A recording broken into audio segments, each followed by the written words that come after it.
It is my opinion that you do not really understand the concept of banking. All the banks are broke.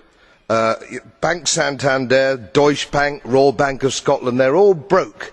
And why are they broke? It isn't an act of God. It isn't some sort of tsunami.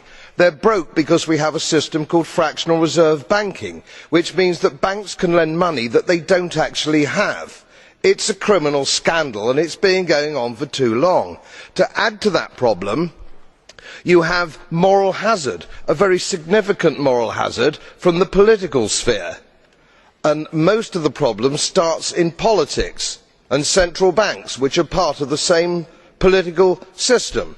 We have counterfeiting, sometimes called quantitative easing, but counterfeiting by any other name. The artificial printing of money, which if any ordinary person did, they'd go to prison for a very long time. And yet governments and central banks do it all the time. Central banks repress the amount of interest that rates are, so we don't have the real cost of money.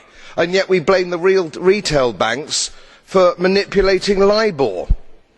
The sheer effrontery of this is quite astonishing. It's central banks that manipulate interest rates, Commissioner. And plus, underneath all this, we talk loosely, in a rather cavalier fashion, do we not, about deposit guarantees.